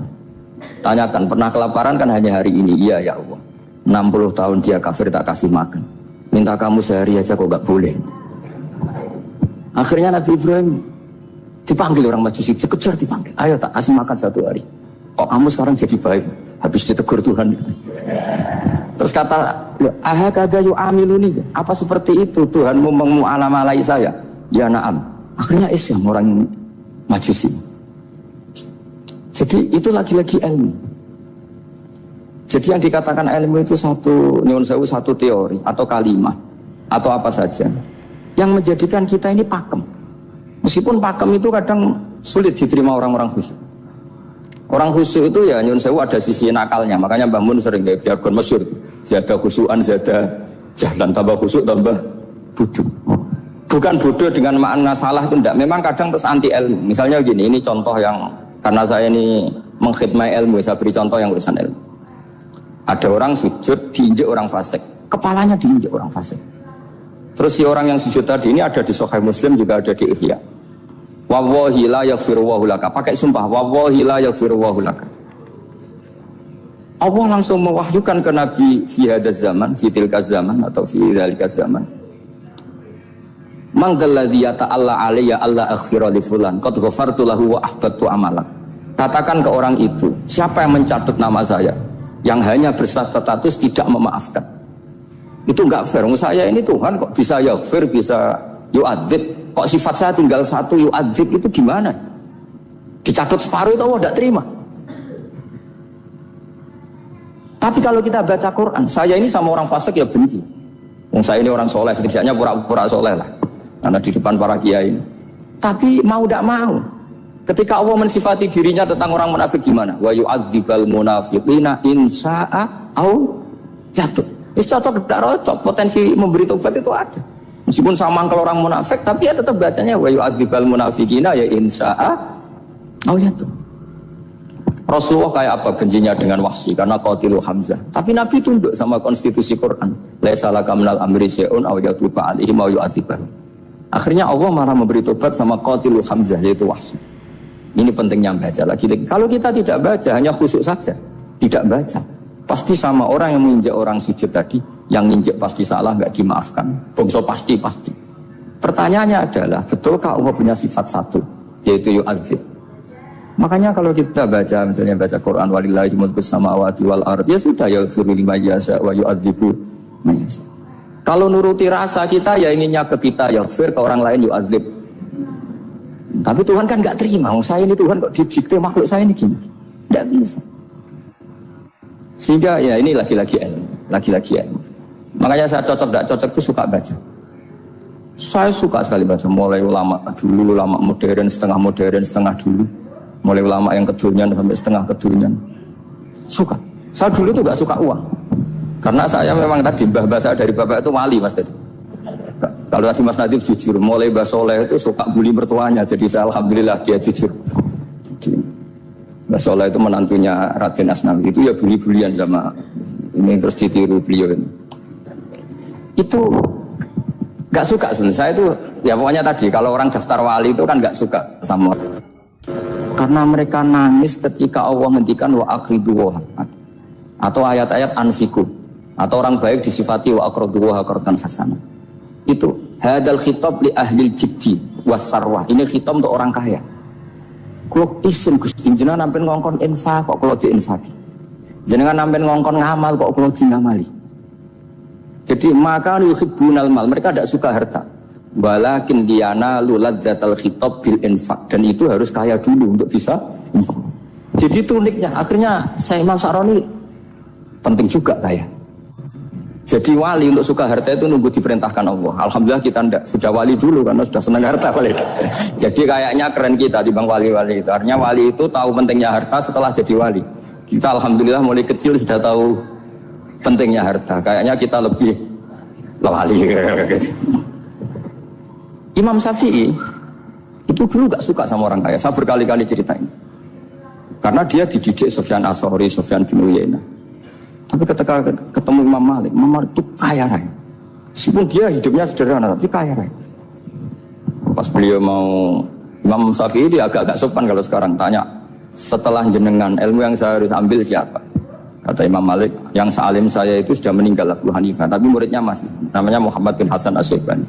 Kamu datang ke sana. Semalam itu Imam Malik dikasih uang 500 dinar. Padahal 1 dinar itu 4,25 gram, bisa dihitung entah berapa ratus juta. Terus separuhnya dikasihkan Imam Syafi'i. Nah, tidak kasangoni. Pagi-pagi diajak ke Baki. Dulu Baki itu ada kafilah rental unta. Mana kafilah yang mau ke Irak? Kita, ya sudah ini antar, tak bayari. Diantar Imam Syafi'i. Diantar ke Imam Muhammad bin Hasan As-Syaibani di Irak. Itu ketemu Muhammad bin Hasan As-Syaibani pertama itu apa? Dulu itu kalau ngitung uang di meja. Emas-emasnya di meja, uangnya dolar semuanya di meja. Tambah kaget, ini saya sama Imam Malik ingkar, ini malah lebih parah lagi. Kata Muhammad bin Hasan As-Syaibani, atajabu min hadza. Kamu kagum dengan ini, merasa aneh? Iya. Ya sudah, ini tak kasihkan orang fasik. Tinggo demenan, tinggo judi. Jangan, jenengan saja. Kalau jenengan kan orang soleh dipakai kebaikan, berarti orang soleh boleh kaya. Angsal-angsal kan itu besar. Semenjak itu Imam Syafi'i kebablasan. Sampai fatwa kiai fakir itu haram. Kiai bisa bikin rumah bagus, bikin rumah jelek, haram. Puasa al-Islam ya Allah wala yulal. Nah lagi-lagi kebetulan kita sebelum ngaji Imam Syafi'i sudah seperti itu. Jadi ini justifikasi. Lagi-lagi itu ilmu. Saya ulang lagi-lagi itu. Akhirnya saya baca kitabnya Imam Sa'roni namanya Al-Minanul Kubro. Itu beliau cerita wa mimma manallahu alaihi. Kesannya kayak orang sombong. Tapi sebetulnya yang sopan itu yang sombong. Karena Imam Sa'roni bilang, kamu harus memaklumatkan diri kalau antum minal ulama il amilin. Kamu termasuk ulama yang amilin. Terus ditanya sama orang-orang, bagaimana kalau nyatanya enggak? Kamu tadi subuh sholat, iya saya sholat. Kamu tadi zuhur sholat, iya saya sholat. Kenapa ketika kamu maksiat ingat terus, ketika kamu taat tidak ingat? Berarti kamu anggap Allah itu menyesatkan kamu tapi tidak pernah ngasih hidayah sama kamu. Pas delok rondo ning dalan kok maksiat, bar salat ora tau syukur, bar zuhur ora tau syukur, berasa. Berarti kan nyifati Allah, hari ini Allah ngasih saya maksiat. Sementara lupa kalau Allah ngasih salat zuhur, salat asar, salat maghrib, salat sudah di situ al-Minanul Kubro, orang itu soleh semua. Nah saya itu termasuk orang yang didikte oleh kitab, terbentuk oleh kitab Al-Minanul Kubro. Jadi di situ hidup itu enak semua. Makanya saya itu masih ingat dialeknya dua orang alim. Gak perlu saya sebut, ini agak sensitif karena ceritanya itu ada anaknya kiai mau nyalek. Karena dia anaknya kiai tanya, Mbah, dalilnya nopo nanti yang kepingin jadi jabatan, mencari jabatan besar. Kalau yang jawab tak sebut gak apa-apa namanya. Jawabnya Mbah Mun, oleh gak apa-apa. Nabi Yusuf juga ada jabatan. Terus beliau baca qalat alni ala khuzainil ardi ini khafifun alim. Nabi Yusuf juga ada jabatan ya Rabb. Didebat sama orang alim. Jadi Nabi Yusuf syariatnya itu mansukhoh bi syariati Rasulullah Muhammad sallallahu alaihi wasallam. Setelah tamunya pulang, Mbah Mun dibantah gitu. Dari Mbah Mun gini bilang, anut kiai wae oleh pemenang anut nabi. Sama ingat kalimatnya. Anut kiai wae oleh pemenang anut. Artinya Nabi Yusuf kan minta jabatan ij'alni ala khazainil ard. Jadi akhirnya semenjak itu fikih ilmu tadi saya ulang lagi. Akhirnya saya cari, termasuk saya disuruh bangun. Saya golekno dalile nak wong soleh kok oleh jabat. Hatiku, wong dalil kok diorder saya sempat. Ternyata saya cari-cari ya tadi am yahsudunan nasa alama atahum wa min fadlillah faqad ataina ala Ibrahim alkitab wal hikmata wa atainahum mulkan azim. Keluarga Nabi Ibrahim di antara sifat yang disebutkan Allah adalah dikasih mulkan azim. Sebab itu akhirnya kiai Indonesia itu mazhabnya Safiyah semua. Politik ya kerso, jabat ya kerso, proposal ya kerso. Saya ini, maksud saya ini yang menyelamatkan ilmu. Kalau orang khusyuk pasti gedeng. Kiai kok gelem proposal, kiai kok para pejabat. Tapi orang ilmu setuju.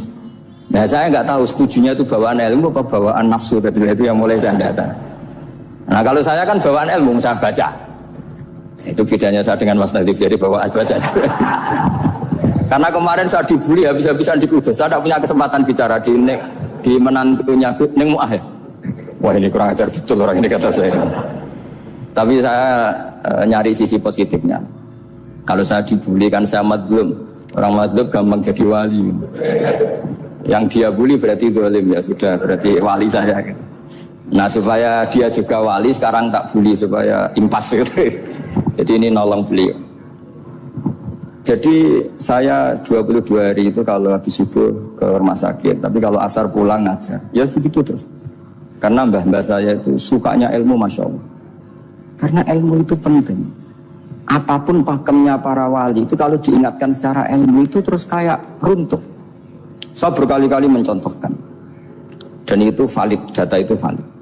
Sufyan bin Uyainah itu orangnya khusyuknya Masya Allah. Gurunya Imam Syafi'i, gurunya Imam Malik.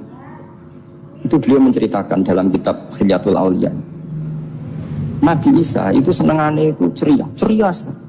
Nabi Yahya itu senangannya bersemut, abusan, suka kayak takut akhirat, takut penyakit. Tapi bukan takut corona, enggak ya jelas kan. Saya akhir-akhir ini fatwa, sekarang jangan baca Uwais Al-Qarani, tapi Al-Qarni. Meskipun saya tahu ada yang baca Qarani di kitab-kitab, ada yang baca Qarni. Tapi sekarang wajib dibaca Al-Qarni sementara. Sekali dibaca Al-Qarani itu nisbatun ila. Iya, jadi makanya ini untuk sementara dibaca, ngikuti yang baca Uwais Al-Qarni. Meskipun di sarah-sarah apa bifathir ra wakila bi sukun sudahlah sekarang harus ijma dulu Al-Qarni ya, karena kalau Al-Qarani itu akhirnya Nabi Isa ditegur sama Nabi Yahya. Mali aroka dohikan ka'annaka ta'manu min makrillah. Saya melihat kamu kok suka tertawa seakan-akan kamu merasa aman tidak kena azabnya Allah. Nabi Isa akhirnya balas tanya, Mali aroka abisan ka'annaka tai'asu min rahmatillah taknatu min rahmatillah. Kowe mbesenggut wae koyo dunia orang rahmat anane corona tok. Padahal yo ono mangan, ono guyon, ono nikmat. Dan itu figur besar akhirnya kita tahu. Dan saya sering cerita juga, setiap dakwah itu Nabi Isa nyari syirorun nas, Nabi Yahya cari khiyarun nas. Tentu alasan Nabi Yahya gampang, berteman orang baik itu baik lah, nyaman, terus akibatnya juga baik. Nabi Yahya enggak. Limada tanzilu ala syirorin nas. Kenapa kamu singgahnya ke orang-orang yang buruk? Ana tabibun udawil mardo. Saya ini dokter, tentu menyembuhkan yang sakit. Akhirnya terus di Indonesia banyak kiai yang kancanan orang fasik ya banyak. Tapi ya tentu yang benar itu yang mensolehkan yang fasik. Yang mesti salah yang menjadi fasik karena ketularan yang. Tapi itu lagi-lagi apa? Ilmu yang bisa menjadikan kita percaya itu ilmu. Saya tuh suka sekali baca kitab yang berbeda. Saya sekarang baru belajar kitab orang-orang Hanafi, orang-orang Maliki. Saya kemarin dikirimin hadiah oleh keluarga Pak Kures. Ada tanda tangannya Pak Kures dari Habib Ali dari keluarga beliau. Diri kitab namanya itu Sarah Bukhari yang dikarang orang India, orang modern, Anwar ya, Anwar Shah, orang-orang India ya orang Shah. Itu beliau termasuk mujaddid kalau dalam perasaannya orang India. Mensarai Bukhari ya, kira-kira sanadnya Sayyid Muhammad ke beliau itu 3 atau 4. Beliau termasuk orang-orang yang bisa membentuk India seperti itu. India kan banyak syurahul hadis termasuk Walidullah Ad-Dahlawi terus Syekh Yusuf Al-Kandahlawi, banyak lah Syekh. Itu beliau cerita di kitab-kitab itu bahwa ilmu itu harus diungkapkan. Terus beliau cerita banyak tentang kewalian. Sampai dalam cerita kewalian itu unik. Dan terus kayak jadi wali itu gampang sekali. Ya di antaranya itu wali itu mau modal rasido. Sab'atun yudhilluhum wa fi dhillihi yawma la dhilla illa dhilluh. Itu di antaranya itu wa rajulun da'athu imra'atun datu jamalin wa mansibin faqala inni akhafu. Mau modal gak sido. Wis dijak wong ayu menarik muni ra gelem. Modal ra gelem iku iso dadi wali. Iku yudhilluhum wa fi dhillihi yawma la dhilla. Ya. Nah, masalah kita ora digelemi lah itu masalah. Itu sangat. Jadi gampang sekali dalam kitab Al-Minanul Kubra. Dan kalau baca itu enak. Misalnya gini, tentu masa lalu kita yang buruk itu tidak diceritakan orang lain. Dan itu kadang karena gengsi. Tapi kalau melihat hadisnya Nabi itu gampang sekali. Kullu ummati mu'afan ilal mujahirin. Umatku semua itu dimaafkan kecuali yang memperlihatkan salahnya dosanya. Jadi gak boleh kalau sampean sekolah gak naik kelas cerita anaknya. Kalau saat dulu gak naik kelas, kalau punya utang koperasi gak pernah bayar, gak boleh. Cerita seperti itu gak boleh. Kalau ditanya, bapak dulu pinter gak? Oh pinter sekali. Harus bilang gitu, pinter sekali. Pernah ranking sekali, sudah gak apa-apa itu. Meskipun dengan makna yang lughawi ya. Saya dulu iskal. Kan nyon saya ini sering diparani orang yang mau tobat. Tercerita saya dulu sering main perempuan, sering mabuk. Tapi sekarang saya mau tobat gini-gini. Karena ini orang awam, tak terima. Tapi saya bilang gini, kamu jangan cerita ke anak kamu. Terus dia cerita, tapi kan saya harus jujur. Karena ilmunya dia baru, kalau jujur itu penting gitu. Terus pokoknya menurut kula ora oleh cerita. Pokoknya ora oleh cerita. Ya guys, oke.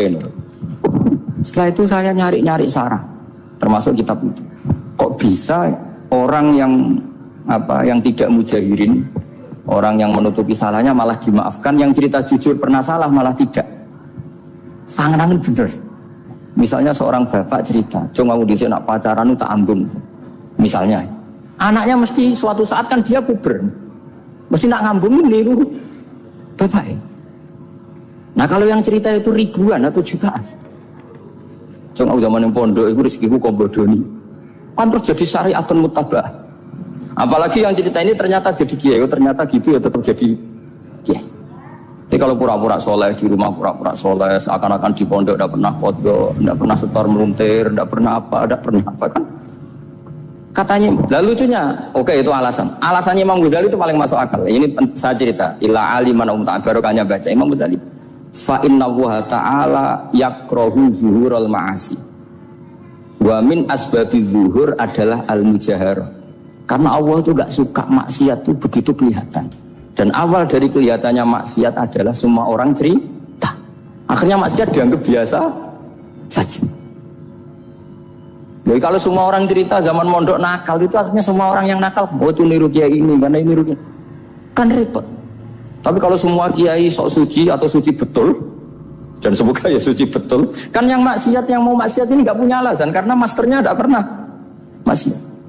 Meskipun sebagian yang sultan gak pernah konangan, tapi gak tahu pokoknya yang penting seperti itu. Itu hebatnya konsepnya. Saya dulu ya iskal loh. Kok? Ya tadi kullu ummati mu'afan illal mujahirin. Saya dulu iskal kan. Tapi setelah baca Ihya kata Imam Ghazali, karena Allah itu enggak suka zuhurul ma'asi. Allah enggak suka kalau maksiat terlalu muncul. Dan termasuk sebabnya muncul adalah setiap orang jujur menceritakan masa lalunya. Sebab itu kita sebagai orang Islam yang entahlah istilahnya apa, kalau istilahnya Mas Najib Islam Nusantara atau moderat macam-macam lah. Saya termasuk orang yang sebetulnya ingin gak setuju, bukan karena menentang. Nanti ngapalkan firqahnya kebanyakan, 72 aja ngapalkan banyak ditambahi Islam Nusantara, Islam moderat, Islam garis apa lagi itu? Oh garis lurus. Ada yang lagi lucu. Ya macam. Tapi setelah saya ulang lagi, setelah baca banyak, itu akhirnya menjadi tahu. Karena apa ya, fitrah salimah kita. Misalnya gini, ada cerita di kitab-kitab. Nabi Musa pernah istisqa nggak mandi, kan nggak terima, dia seorang nabi kok istisqa nggak mandi. Saya ini kali muka ya Allah, kenapa doa saya nggak mandi? Terus kata Nabi, kata Allah, Inna fihim namaman, di antara yang berdoa sama kamu yang istighosah kubro itu ada yang namaman, tukang adu-adu. Nabi Musa ngajari Tuhan, ya Allah kan gampang, kasih tahu dia siapa tak usir supaya tidak ikut istighosah, ini selesai.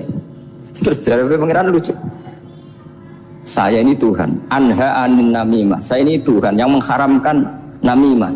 Maka saya tidak akan nama. Anha anin namimah wa akunu namaman. Saya ini mengharamkan adu-adu kok terus didono sing itu kan. Ya sudah Gusti kalau gitu. Lalu solusinya gimana ini? Nanti solusinya gimana Tuhan? Ya sudah kamu nyari hamba saya yang namanya ini. Cari sama Nabi Musa. Ketemu orang namanya hitam. Makanya saya sama Mas Nadim itu sungkan karena di antara wali itu ada yang hitam. Oh hitam terus nggak apa-apa ini biar impas, biar saya sampean bisa jadi wali karena madlum kan. Itu ketemu. Setelah ketemu sama-sama nur. Anta bareh, ya saya bareh. Terus anta Musa, ya saya Musa. Kenapa kamu tahu? Dikasih tahu Allah. Ini karena sama satu nabi, satu wali. Terus saya ini mau istisqa gak mandi, tapi sama Allah disuruh minta doa sama kamu. Itu doanya tuh ngawur sekali, bukan sekedar ngawur sekali.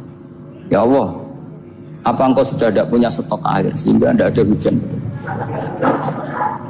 Apa angin-angin sudah tidak nurut sama jenengan sehingga tidak bisa menghalau awan untuk menurunkan hujan? Maka ada Musa ajab kisah itu di semua kitab. Musa hampir saja jotos, dianggap doa yang tidak sopan. Tapi kata Allah, la tadribhu ya Musa fa innahu adhakani fil yaumi salasa marrat. Dia bisa bikin senyum saya sampai 3 kali. Lu soal mereka maksiatuhum la tadurruka. Maksiat mereka itu tidak ngefek ke engkau kok jenengan pertimbangkan. Maksiatuhum la tadurruka.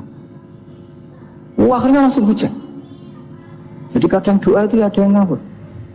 Maksiatuhum, makanya saya itu kadang berani berdoa Indonesia aman. Secara fikih ya kadang kok nak gak ono apa-apa sing maksiat meneh. Kadang yo mikir. Yo nak sing taat meneh, tapi kok nak ora ono apa-apa sing maksiat yo maksiat meneh. Saya pernah ketika Jogja sering gempa itu pernah mau berdoa. Ya Allah semoga bebas dari gempa, tapi terus saya mikir. Memang kalau nggak ada gempa ya yang sholat aman, tapi yang maksiat juga daripada menggurui Allah sudahlah, tidak berani berdoa sudah Gusti ini dunyane jenengan pun terserah jenengan. Tapi saya sebagai orang muslim sing apian kan ya kepengin arham linnas. Boleh dalil lu kangelan, tapi gara-gara baca kibarek tadi maksiatuhum la tadurruka. Maksiat mereka itu tidak bahaya bagi kita. Pun Gusti ra usah kakean pertimbangan pun udan mawon. Udan langsung. Lagi-lagi karena baca. Termasuk di Al-Minanul Kubra itu ada cerita tentang Nabi Isa. Cerita itu tidak hoax, ini kata Imam Sa'roni. Ada orang itu perajin sepatu, perajin sandal. Ya Allah, engkau itu bilang butuh sandal ukuran berapa, nanti tak bikinkan. Engkau bilang kendaraan kamu apa, nanti saya fasilitasi ada ini. Pakaiannya kalau dames. Apa, pokoknya saya ingin khidmah sama jenengan. Terus Nabi Isa yang terkenal baik itu ya faham mabibat sih hampir saja dibukut. Kata Allah jangan Isa, dia muji saya sesuai yang dia ketahui. Lagi-lagi baca. Jadi tidak bisa kita mengadili orang lain ini kalimat ini tasbih wa bil khalqi, tidak bisa, tidak segampang itu. Kecuali yang ngomong orang-orang Mu'tazilah atau orang-orang Khawarij mungkin kita lawan karena berdasar ilmu. Kena wong lugu rusak. Karena orang lugu itu gimana ya? Seperti Ahmad ditanya, kamu mukminah? Terus dites sama Nabi, aina Allah fa asyarat ila sama. Allah di langit. Coba kalau kamu tauhidkan, Allah la yakhullu fi makanin. Berarti kan masalah itu karena Allah laisa kamislihi. Saya juga pernah diprotes kiai, kenapa ada istilah senyum, istilah susah. Padahal Allah enggak pernah susah. Tak tanya gitu. Saya kan sering bilang Allah susah, Allah apa. Gus, kok gitu? Padahal Allah kan tidak pernah. Tak tanya, kamu hafal Quran? Enggak.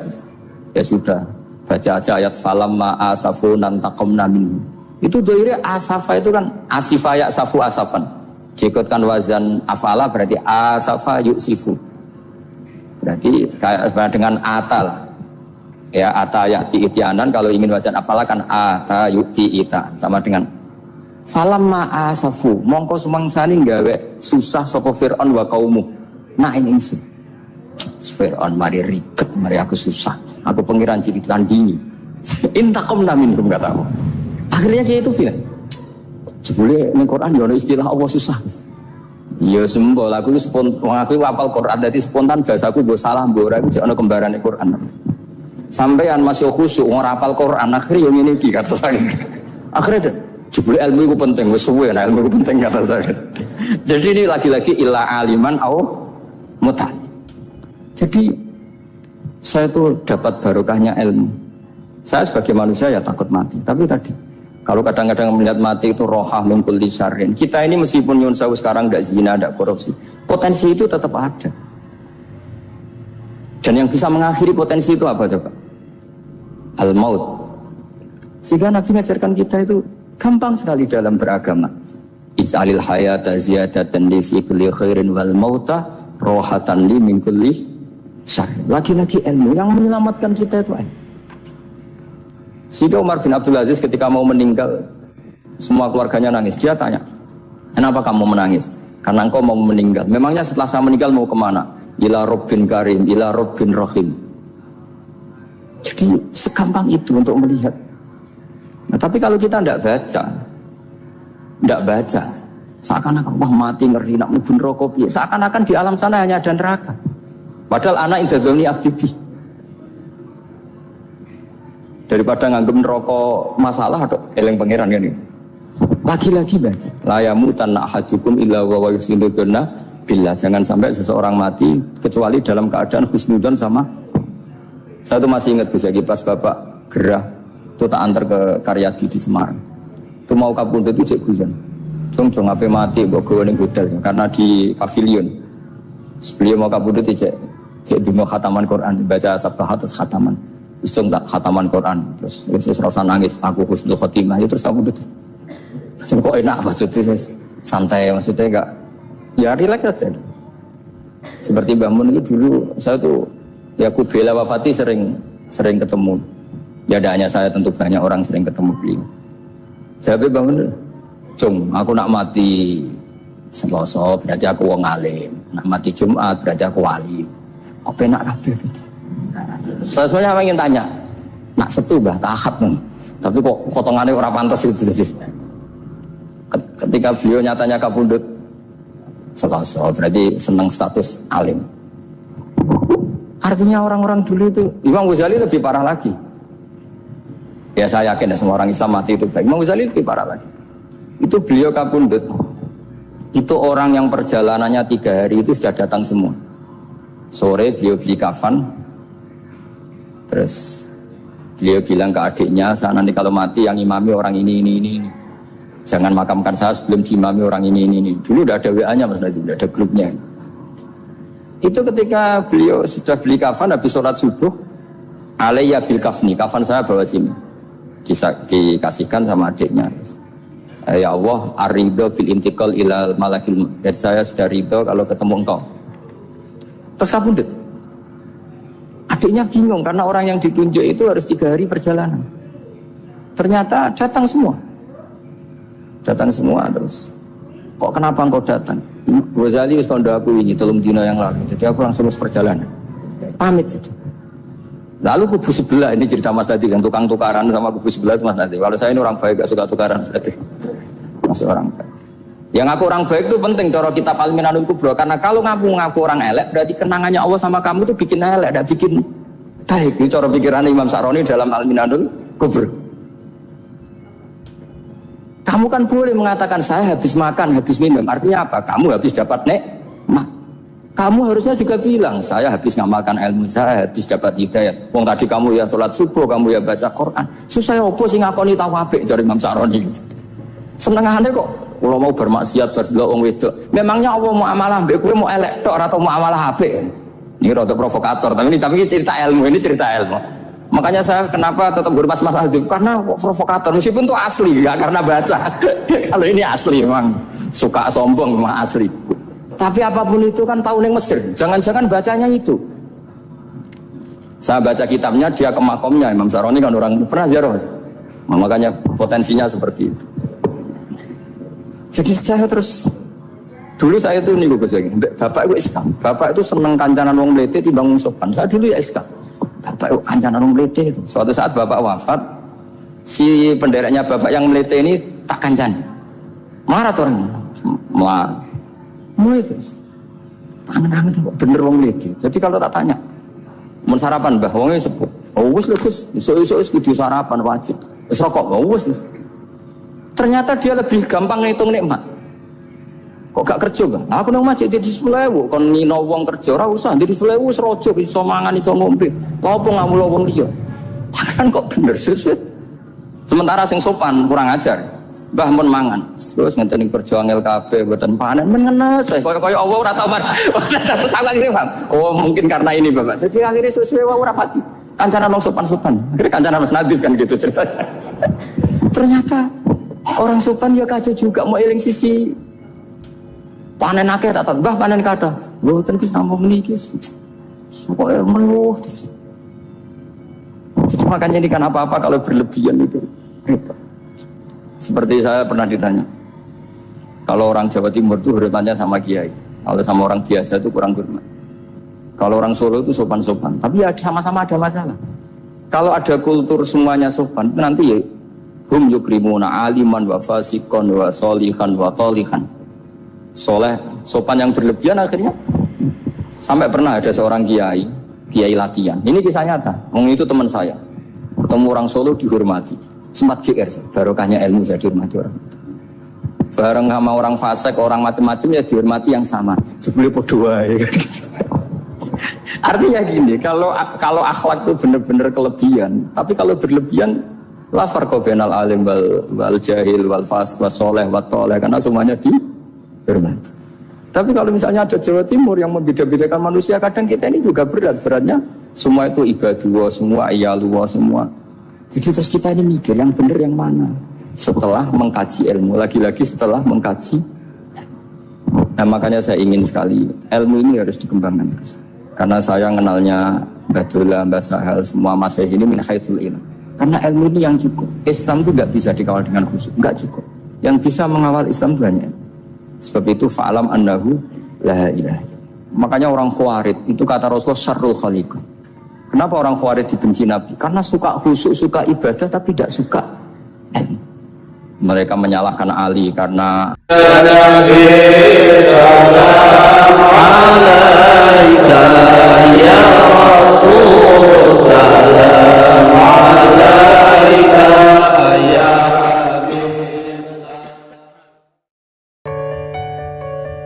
teman-teman, terima kasih telah menonton video ini. Semoga bermanfaat bagi kita semuanya. Amin amin ya rabbal alamin. Ini kita akhiri. Wassalamualaikum warahmatullahi wabarakatuh.